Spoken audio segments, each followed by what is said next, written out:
Youssou N'Dour à Bruxelles. Youssou N'Dour à Bruxelles le 27 juillet. Youssou N'Dour au Palais d'Ou. Mesdames et messieurs, bonsoir. Il est 20h sur les antennes de la télé Futur Média. C'est parti pour le sommaire de cette édition. Attaque à main armée dans le département de Goudomp qui aurait fait des morts. Le maire de la commune dément et regrette la psychose qui a gagné la population suite à ces informations. Vous l'entendrez dans ce journal. Démarrage ce mardi du baccalauréat général. Le spectre de la fraude qui a entaché l'examen l'année dernière encore vivace dans les esprits. L'office du bac dit avoir pris toutes les dispositions pour éviter tout désagrément. La pénurie d'eau et ses répercussions sanitaires dans certains quartiers de Dakar. Des victimes disent être à la merci de certaines maladies. Le directeur général de l'Institut Pasteur donne des recommandations pour la conservation de l'eau. Et puis va-t-on vers une recrudescence de l'immigration clandestine au quai de pêche de Soumbédioune? Des pêcheurs se disent prêts à braver la mer pour l'Europe. À Saint-Louis, les acteurs de la pêche tirent la sonnette d'alarme. Voilà le sommaire de cette édition. Dans quelques instants, le développement.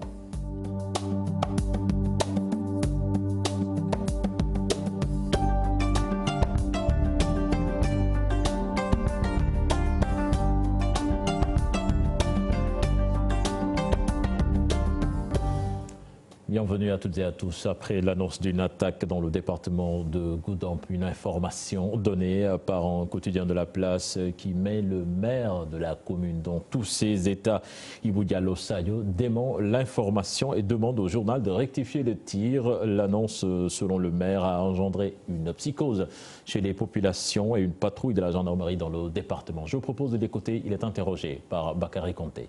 Tout ce qui se passe en matière d'attaque ou bien de braquage ou bien de tuerie, généralement l'armée informe la population.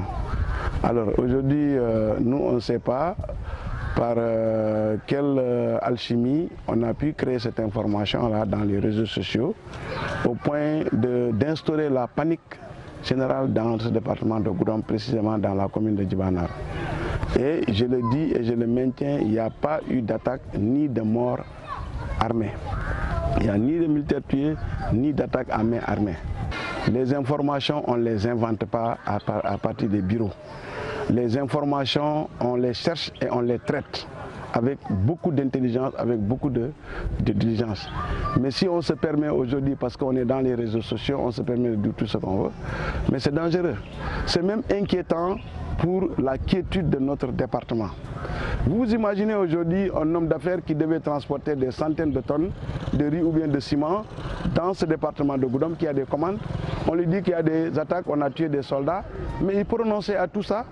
Alors vous imaginez les conséquences que cela peut faire sur la vie de ces populations en matière d'activité, en matière même de mobilité. Le journal Source A, je lui demande solennellement d'apporter le démenti et de corriger vraiment cette erreur. Ça, c'est une erreur très grave.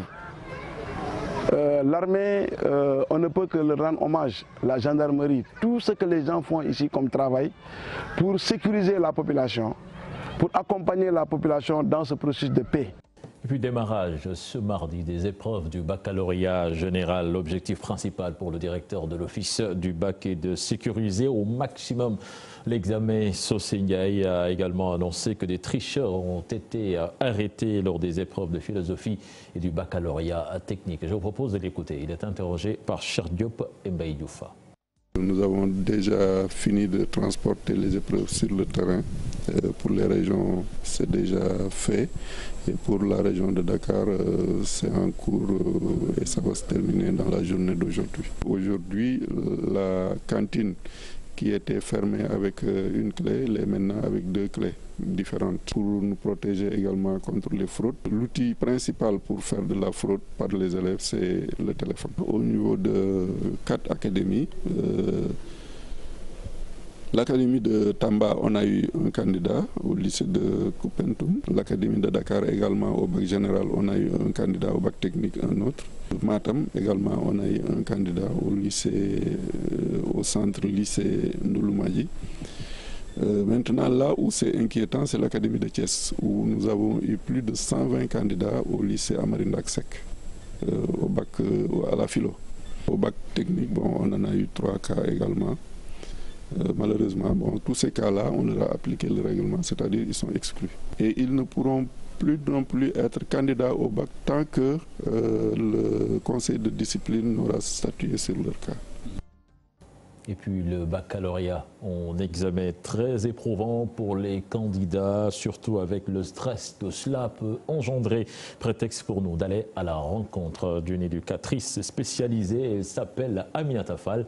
Elle nous livre ici des trucs et astuces pour s'y préparer. Un reportage signé Cher Diop et Mbaye Diouf. Plus que quelques heures avant le début des épreuves du baccalauréat général, cette candidate, visiblement stressée, jette un dernier coup d'œil sur ses cours d'histoire et géographie. On est un peu stressé, mais bon, ça va, on gère. On essaie de garder le maximum de concentration pour ne pas être déconcentré et pour être en forme le jour J. Juste que le bac, c'est un examen qui est populaire, bon, qui demande beaucoup trop de concentration et tout, mais bon, on essaie de faire le maximum. La veille de cet examen, une période cruciale pour les candidats, selon cette éducatrice spécialisée. Le baccalauréat, vous savez, c'est l'examen ultime. Et le baccalauréat doit se préparer déjà avec toute la sérénité, sans stress. Bien qu'on comprend le stress utile, mais pas la pression. C'est un examen qui doit être préparé pendant l'année scolaire. On ne peut pas préparer le bac du jour au lendemain parce que là, l'enfant se met une pression. Le candidat n'a même plus le droit de toucher un cahier à quelques heures du baccalauréat. Ce n'est pas recommandé. Notre coach parental ne s'en arrête pas là. Elle donne d'autres conseils aux candidats pour bien affronter le baccalauréat. Il va falloir qu'il mange correctement. C'est l'hygiène de vie qui est très importante, qu'il se couche tôt, pas de tablette, pas de téléphone, rien qui risque de faire entorse aux premiers apprentissages. Donc on évite tout simplement de lui mettre la pression. Il va falloir qu'il reste calme, qu'il sorte un peu, qu'il s'amuse, qu'il trouve un moyen de se divertir. Le soutien des parents reste déterminant pour les candidats à la recherche de ce diplôme qui leur ouvre les portes de l'enseignement supérieur. Bonne chance aux candidats. Nous parlons à présent de la pénurie d'eau dans certains quartiers de Dakar qui a fait naître un élan de solidarité. Dans les quartiers qui ne sont pas touchés à l'image Liberté 1 et 2, les populations essaient tant bien que mal d'approvisionner les populations affectées, comme vous allez le voir dans ce reportage signé Souadou Ndiaye et Gervais Yao. Les quartiers Liberté 1 et Liberté 2, deux des quartiers de Dakar à ne pas connaître cette pénurie d'eau. Même si ici la pression reçue n'est pas très forte. L'eau coule des robinets dans notre quartier, même si la pression n'est pas forte. Nous ne sommes pas concernés par la pénurie. Dans les quartiers voisins, le liquide précieux est introuvable.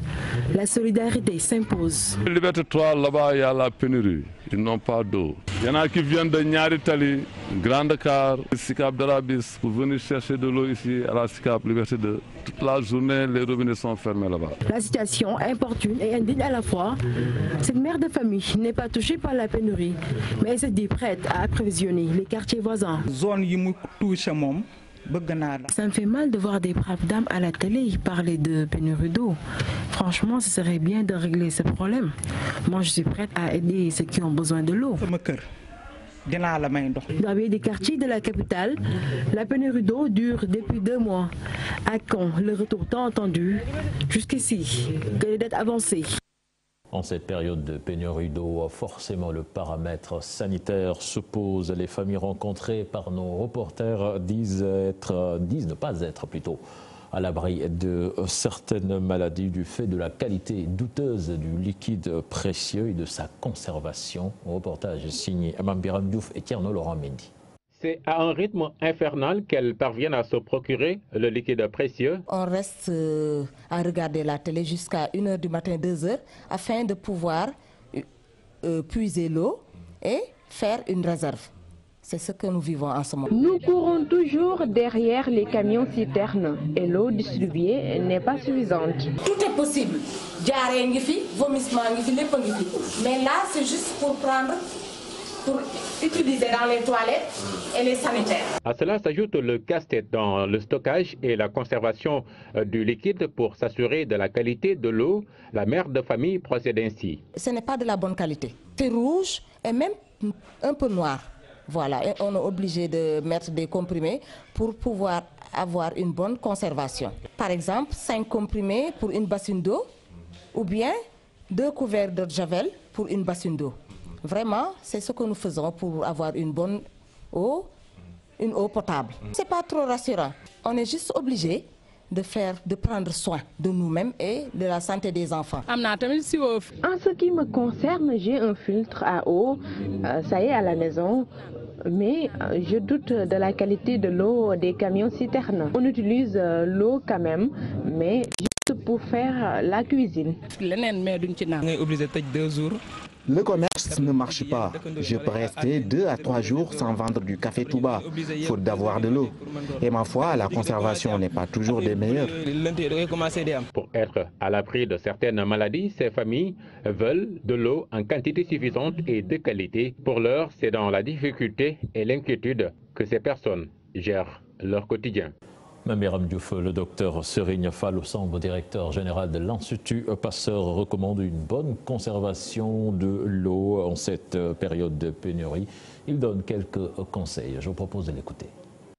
Aujourd'hui, on va vous parler des conséquences sanitaires liées à la pénurie d'eau qui se dit au Sénégal et plus particulièrement à Dakar.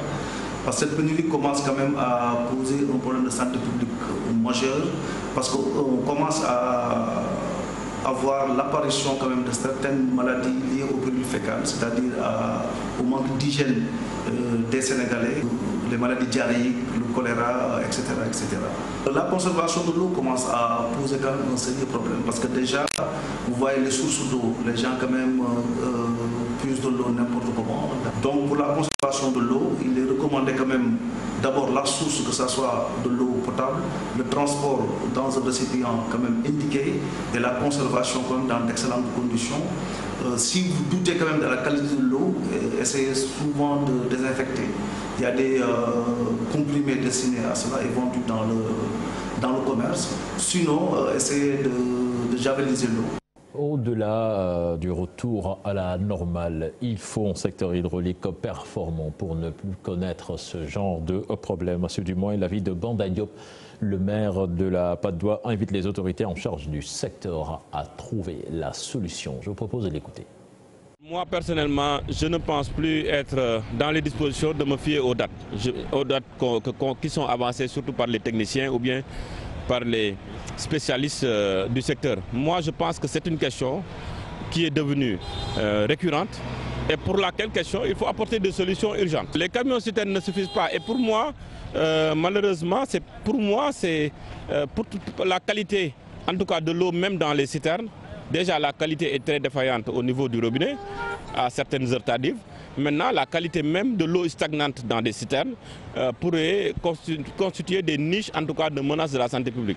Et je pense qu'aujourd'hui, toutes les solutions devraient être apportées pour une régularité, en tout cas dans la distribution de l'eau.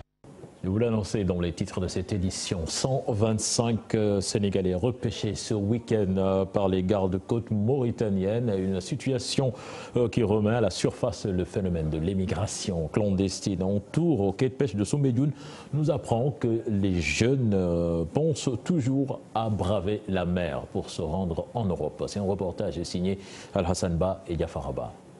Sa pensée est lointaine. Dans sa tête, l'idée d'affronter la mer direction l'Europe. Serigne est tenté par l'immigration clandestine. La raison est simple, son quotidien devient de plus en plus difficile. Nous vivons des situations très difficiles. Des fois, nous allons en mer sans rien rapporter. Beaucoup de jeunes sont là, mais n'ont qu'une seule envie, aller en Espagne. Personnellement, je veux bien y aller. C'est juste que je n'ai pas encore les moyens financiers. Djibi a eu à prendre 2 fois les pirogues pour se rendre en Espagne. Je me rappelle, nous, lorsqu'on partait en Espagne, on n'a eu aucun problème. Déjà, nous avions acheté tout le nécessaire. Une valeur d'1 million de francs CFA. Du riz, du lait, du sucre, entre autres. Je suis parti à 2 reprises et à chaque fois, on m'a refoulé. Actuellement, je veux repartir, mais je n'ai pas encore les moyens. Nous recevons des informations de nos amis qui sont là-bas, qui nous disent pratiquement que chaque jour, il y a des pirogues qui débarquent là-bas. Il n'y a pas de travail ici. L'immigration clandestine continue d'enregistrer des candidats, de jeunes désespérés. Soumbédioune n'a jamais constitué de lieu d'embarcation pour les volontaires. Je n'ai jamais entendu dire qu'une pirogue a quitté ici pour se rendre en Espagne. Souvent, c'est en Gambie, à Mbour, à Saint-Louis, Kayar ou Mboro. Si jamais l'occasion se présente, nous allons y aller, parce que ici c'est difficile. Chaque année, les politiques nous font croire que le pays va connaître des changements, mais rien ne se passe. Ils ne sont là que pour leurs intérêts. Ils ne font que nous utiliser. C'est pourquoi moi, j'encourage les jeunes qui veulent emprunter la mer. Une pensée pour les 125 Sénégalais repêchés ce week-end par les gardes-côtes mauritaniennes. Djibi se souvient de ces journées passées en mer pour rejoindre l'Espagne. Ce matin, ils ne sont pas partis pour pêcher. La mer est agitée. Seule activité qu'ils exercent et qui ne les nourrit plus comme avant. Un fait réel qui oblige certains d'entre eux à tenter l'immigration clandestine. Al-Hassan Ba, sans lui également, les pêcheurs dénoncent le phénomène de l'immigration clandestine qui prend des proportions inquiétantes depuis quelque temps. Ils invitent les jeunes à ne pas tenter l'immigration dans de pareilles conditions. Je vous propose de les écouter. Ils sont interrogés par Ousseynou Diop et Habib Seck. On est en train de tout faire en tout cas pour résorber le chômage des jeunes. Mais un jeune qui va aller en Europe, à l'insu même de ses parents, mais ça, qu'est-ce que le gouvernement peut faire là-dessus? Mais c'est pas possible. Les jeunes du pays sont laissés en rade par les gouvernements qui se sont succédés. Le régime actuel n'a rien fait pour les accompagner. C'est pourquoi ils quittent les pays pour aller à l'étranger. L'État doit les soutenir. Tout le monde est inquiet. Il y a des jeunes qui sont partis depuis des années et on n'a aucune information sur eux. Mais je les demande de rester ici. Peut-être dans les années à venir, tout va changer.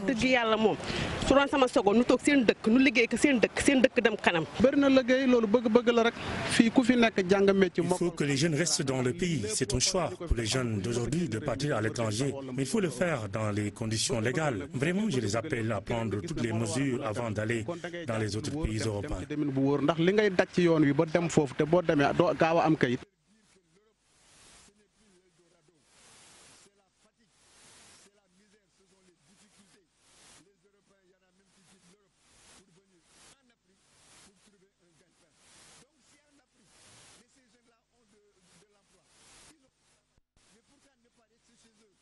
Nous restons à Saint-Louis avec les populations de Ndiawar qui étalent leur frustration. Les routes dans un état lamentable risquent de plomber la récolte de plusieurs milliers d'hectares de riz.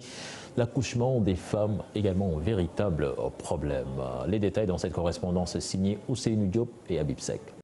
À Ndiawar, village situé dans la région de Saint-Louis, les populations ont manifesté leur colère à cause des routes chaotiques. Elles ont demandé au gouvernement de prendre toutes les mesures nécessaires avant l'arrivée des fortes pluies qui risquent de perturber la récolte des milliers d'hectares de riz dans la vallée.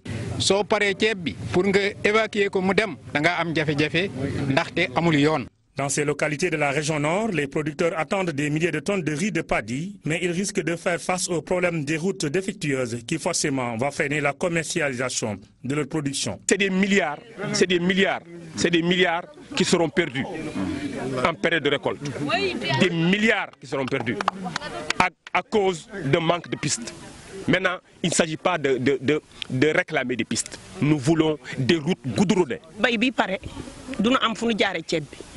Après la récolte, on a des sérieux problèmes pour évacuer nos produits. Nous sommes des soutiens de famille et nous sommes très fatigués à cause de l'état des routes.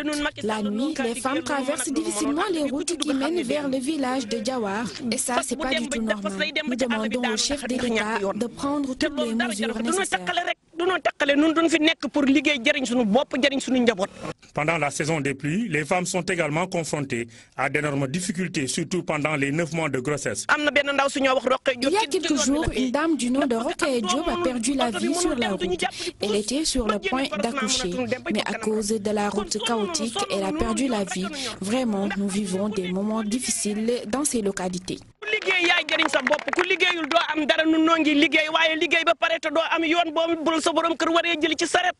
Les producteurs de la vallée du fleuve prônent des pistes de production dans tous les villages pour atteindre l'autosuffisance en riz. Parlons politique à présent avec les amis de Khalifa Sall regroupés au sein du mouvement Vision Sénégal 2017 qui appelle l'État du Sénégal à respecter ses engagements vis-à-vis de la CEDEAO et à suivre l'arrêt de la Cour de justice communautaire. Il faisait face à la presse cet après-midi. Compte rendu signé à Cheikh Hassan Fall et Dili Yeme. Qu'est-ce qui est arrivé? Ils sont tous de l'opposition, mais aussi des proches du député maire de Dakar, Khalifa Ababacar Sall. Des leaders qui rappellent à l'État du Sénégal ses engagements au niveau de la CEDEAO. Elle l'invite à respecter l'arrêt de la Cour de justice communautaire. Aujourd'hui, que notre pays est épinglé par la Cour de la justice de la CEDEAO, nous constatons une polémique stérile et une tendance à vouloir pousser le Sénégal à aller à l'encontre de cette décision-là. J'estime personnellement, et je peux parler pour tout le monde ici, que chaque minute que Khalifa Ababacar Sall va rester en prison à la suite de la décision de la Cour de justice de la CEDEAO sera des minutes de trop, des minutes injustes. Des opposants qui décrivent le comportement de certaines autorités étatiques dans ce dossier. J'interpelle tous les autres membres du gouvernement qui aujourd'hui n'ont plus rien d'autre à faire devant les difficultés des Sénégalais et qui sont en train de pérorer et de parler de choses qui rabaissent notre pays davantage. Ils appellent aussi au changement de comportement et à l'éveil des consciences. Le président de la République, y compris les magistrats, y compris tous ceux qui de près ou de loin ont pris part à cette association de malfaiteurs, de grâce, qu'ils nous laissent en paix et qu'ils laissent Khalifa Ababacar Sall libre. Et comme il est évident qu'il n'a pas eu droit à un procès équitable, s'ils veulent persister dans l'erreur, qu'ils aient au moins la décence de reconnaître leur erreur et de recommencer la procédure, parce qu'en ce moment-là, ils nous trouveront devant eux. L'arrêt de la Cour de justice de la CEDEAO n'a pas fini de faire parler d'elle et continuera de susciter le débat en attendant la décision du juge de la Cour d'appel ce mercredi. Premièrement, Khalifa Sall n'a pas bénéficié de la présomption d'innocence. Et puis le juge Yaya Amadou Dia, magistrat en position de disponibilité et ancien assesseur à la CRI, sort de sa réserve. Il déclare que la condamnation de Karim Wade ne fait obstacle ni à son inscription sur les listes électorales, ni à la recevabilité de sa candidature. Cette candidature demeure juridiquement recevable, quel que soit l'an sous lequel on l'examine. Seul un coup de force électorale revêtu des oripeaux d'une justice libre et indépendante, mais en réalité inféodé aux intérêts dominants du moment pourra faire obstacle à l'acceptation de cette candidature. Pour rappel, le juge Amadou Dia est démissionnaire de la Cour de la CRI. C'était en pleine audience dans l'affaire Karim Wade. Toujours en politique, les jeunes de Benno Bokk Yakaar de Darou Mousty regrettent le fait d'être mis en marge dans le processus d'intégration de Modou Diagne Fada dans la mouvance présidentielle. Face à la presse cet après-midi, ils ont fustigé le fait qu'aucun responsable n'a été convié à la rencontre de l'officialisation. Sidou Diarkate, que je propose d'écouter, il est interrogé par Habib Faye. Ce qui nous dérange, c'est l'absence des autres, puisqu'il y a la présence des uns et des autres de la coalition et qui ne sont pas au niveau du fief politique qui concerne actuellement cette opération ou bien cette réunion. Nous souhaitons au moins qu'il y ait la présence des gens qui ont mené le combat depuis le début et qui ont donné corps et âme pour que la coalition Benno Bokk Yakaar et les bases de notre coalition présidentielle puissent exister et avoir une certaine force au niveau de Darou Mousty.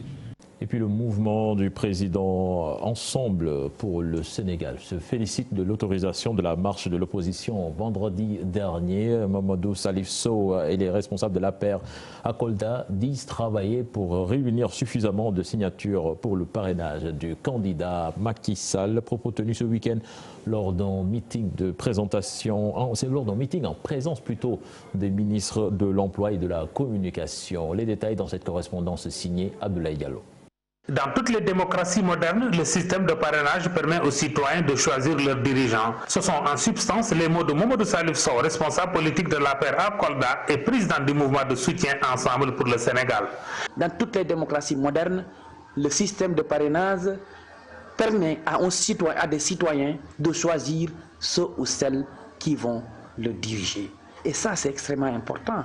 Il ne faut pas que nous disions dans tous les médias du monde que nous sommes une démocratie, le Sénégal est une démocratie en Afrique, et que nous ne puissions pas accepter les règles élémentaires de la démocratie. Les règles élémentaires de la démocratie veulent que le peuple choisit directement son candidat. Déclaration qu'il a faite lors du lancement de son mouvement à Kolda. Il a aussi évoqué le cas de la marche de l'opposition sénégalaise qui, selon lui, a le plein droit de s'exprimer, car c'est ce qui grandit notre démocratie. Mais cela montre que nous sommes dans un état de droit. Macky Sall n'interdit pas les marches. Chaque jour, si l'opposition veut marcher, Macky Sall et nous, qui soutenons le président Macky Sall, nous respectons la constitution sénégalaise qui autorise le droit de la marche. Donc nous sommes en droite ligne avec nos idéaux, avec nos valeurs. Nous sommes des républicains, donc l'opposition a tout le droit d'exprimer sa position. Et vraiment, cela ne fait que confirmer en tout cas notre position de démocrate. Les militants qui ont participé au lancement de son mouvement de soutien ont quitté les 4 coins de la région de Kolda et de la sous-région. Leur slogan est réélire Macky Sall en 2019 dès le premier tour avec un taux de 90%. Et puis relance du chemin de fer, le financement est acquis, l'axe Thiès-Bamako sera réhabilité. Une annonce du chef de l'État du Sénégal qui était dans la capitale du rail pour présenter ses condoléances suite au rappel à Dieu de la mère de Baba Diao. Les détails avec Cheranta Diop et Seylatir. Le président Macky Sall était à Thiès pour présenter ses condoléances suite au rappel à Dieu de la mère du milliardaire Baba Diao de Itok, moment choisi par le ministre conseiller pour inviter le chef de l'État à davantage s'impliquer dans la relance du chemin de fer.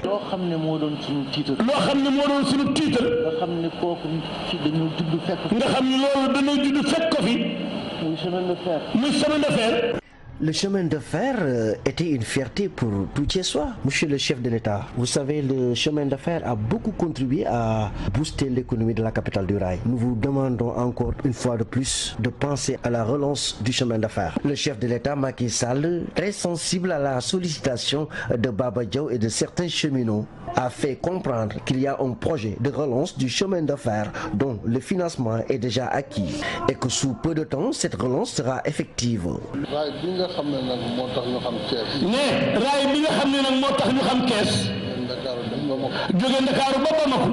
Le rail sera réhabilité, l'axe Thiès-Bamako. Le financement est déjà acquis. J'ai même envisagé de construire une école des métiers du rail ici à Thiès.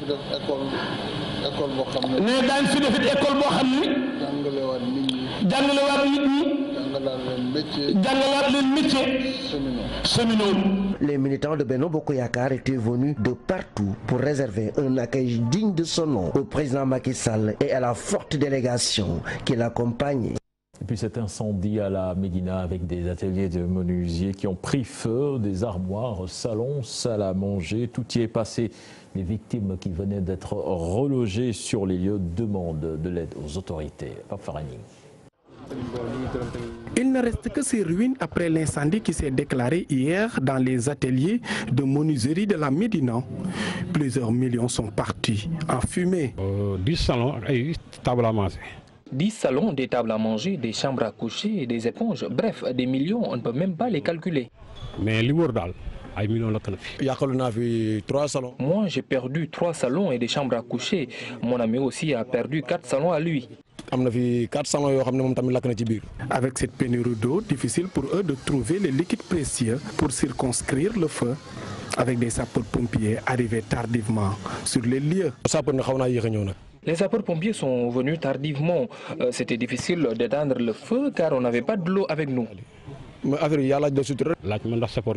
sapeurs-pompiers étaient arrivés sur les lieux un peu trop tard, mais les menuisiers avaient déjà diminué l'ampleur du feu. Même si l'origine de l'incendie reste inconnue, ce poteau électrique au milieu de l'atelier a aggravé les dégâts. Toutefois, il sollicite de l'aide. C'est vrai que ce poteau électrique a aussi aggravé l'incident, mais jusqu'à présent, nous n'avons vu aucune autorité. Installés sur ces lieux à peine un mois par la mairie de la Médina, ces menuisiers n'ont que leurs yeux pour constater les dégâts. Et puis, fermeture du stade Demba Diop, un an après les activités commerciales tournent au ralenti. Les gérants du petit commerce regrettent mais soutiennent ne pas avoir le choix.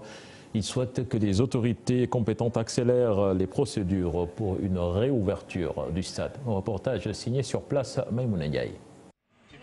À pareil moment, Mor Thiaw recevait beaucoup de commandes.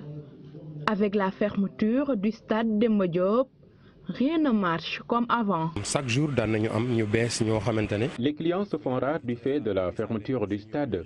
Les activités tournent vraiment au ralenti. Constat plus amer chez les vendeurs de nourriture. Ceux qui vendent de la nourriture sont les plus affectés. À présent, ils sont obligés de rester chez eux et ne rien faire. Alors gagner pour Je lance un appel aux autorités pour la réfection du stade le plus rapidement afin qu'on puisse reprendre nos activités. Seynabou Ndiaye fait partie de ce registre. Aujourd'hui, elle a même débranché son frigo pour supporter moins de frais. Avant, je vendais de la glace et je ne me déplaçais même pas. Les clients venaient vers moi, mais actuellement, je suis obligée d'éteindre mon frigo comme rien ne marche. Si les commerçants se plaignent, les riverains, eux, sont en quiétude, loin des grenades lacrymogènes. Comme pour dire, le bonheur des uns fait le malheur des autres. Et puis avant la fin de cette édition, retenez que les Bleus sont arrivés à 16h après leur victoire en Russie. Ils ont défilé sur les Champs-Élysées.